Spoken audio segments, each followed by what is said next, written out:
Hey people of the internet, and welcome back to the Real Heroes channel. I'm Cory, and today we've got a 4K UHD Blu-ray review of Tenet by Christopher Nolan. This movie is a 2020 release, kind of. It was supposed to come out in theaters back in July, and 2020 had other plans. Got pushed.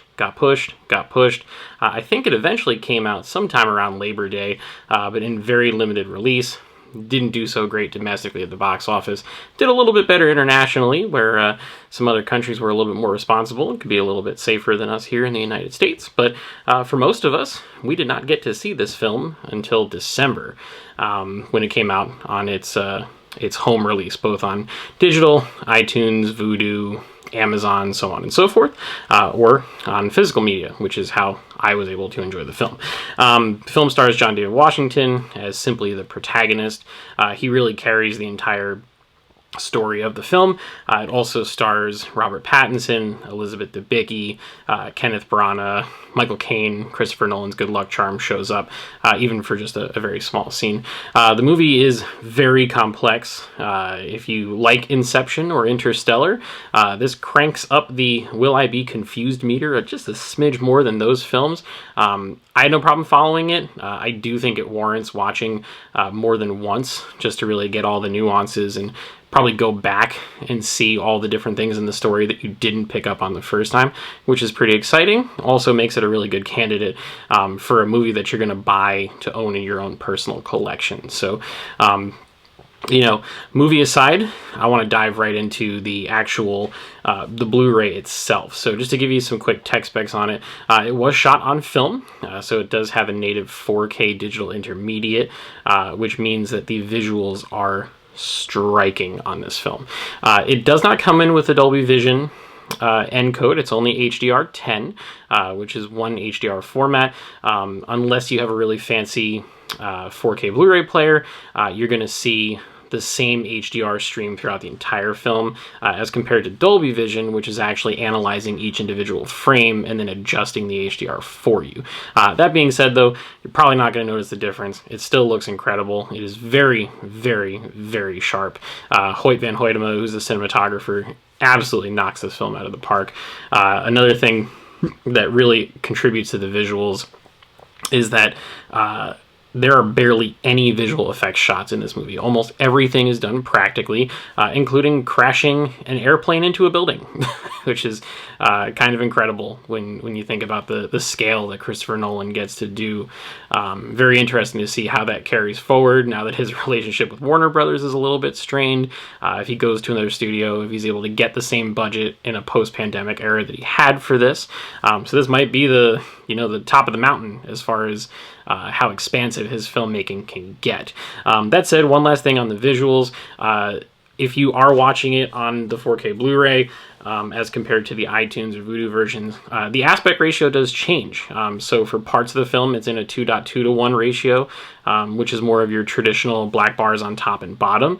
But then for many sequences in the film, Christopher Nolan is a huge fan of the IMAX format. So half the film is in 1.78 to 1, which means that it's going to expand and fill more of your television, which some people, they like that. Some people find it a little bit jarring. I personally loved it. Seeing it on the bigger format really reveals just how sharp those IMAX cameras are in the large format film that they shoot on, which is great. So from an audio perspective, again, Nolan is a very picky filmmaker.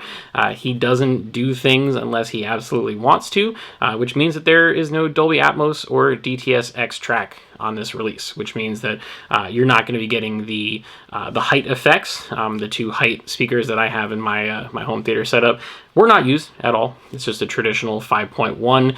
However, this movie is very loud, extremely loud. One of my friends told me before watching it, take your receiver and knock your volume down by about 5 to 7 decibels before you watch the movie, because I don't want you to blow out any of your speakers. And boy, was he right. Right from the beginning, there is a big action set piece at a concert hall with an orchestra, and very, very clear right from the downbeat that this was going to be a loud, action-packed movie, and it was going to attack your ears the entire time.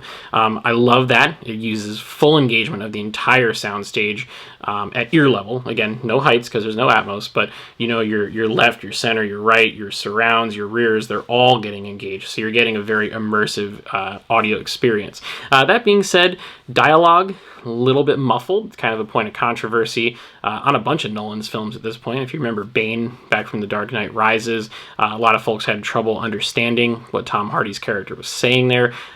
This movie has a little bit of that. There are some parts where characters have to wear masks, and when they're wearing these gas masks or oxygen masks, it's a little hard to hear what they have to say. There are also some times where the audio effects are just so loud and there's so much gunfire and explosions just bursting around you that the dialogue does get a little bit buried in that. Even on a setup like mine that has a dedicated center channel speaker that's meant to handle all that dialogue, still had some issues. So if you have the option to turn on subtitles, which most people do, I would recommend it. It made it quite a bit easier to follow along with the film. But that said, I don't really think that it detracted from the experience too much. Still found it rather enjoyable. And you know, to kind of summarize and wrap things up, this movie feels very much like something that was made to be seen on the big screen. Christopher Nolan doesn't make movies for you to watch at home. He does make movies for you to watch in a giant theater on the biggest screen possible with the loudest, most ridiculous audio available. However, like I said at the beginning, 2020 had some other plans, so didn't really get the chance to do that. However, it was still very enjoyable. I would obviously recommend picking it up, especially if you're a fan of his other films. If you like I said before, Inception, Interstellar, even Memento. I feel like this kind of pulls from some of the strings from that film and earlier on in his career. So I would definitely say to recommend it. I think it is on sale currently. I think it's only $19.99 for the 4K HD Blu-ray. So pretty solid price. I think I paid around $30 for it. But, you know, for two people to go to the movies, that's about what it would cost, and I own it now anyways, so no harm, no foul, and it's still a very enjoyable night at the home theater to enjoy it. So if you like the movie, or if you had any thoughts on it, you didn't like it, we'd love to hear from you in the comments below. Let me know what you thought about the visuals, what you thought about the audio. Was it hard to hear for you? Did you have to turn on the subtitles? Would it have frustrated you in a theater if you didn't have that option? And how are you watching it? Did you watch it on iTunes? Did you buy the Blu-ray? Do you have a 4K Blu-ray player? I'm very curious to hear what the community's got to say on this and what the future of physical media looks like. So make sure to like the video, subscribe to the channel. Please turn on notifications. We do have a ton of videos coming out every week where we're reviewing movies. We're going to have some video game reviews coming up, television show episodes, breakdown, Easter eggs, theories, you name it. It's coming at you in 2021. So make sure to check it out. And until next time, we'll see you in the next video.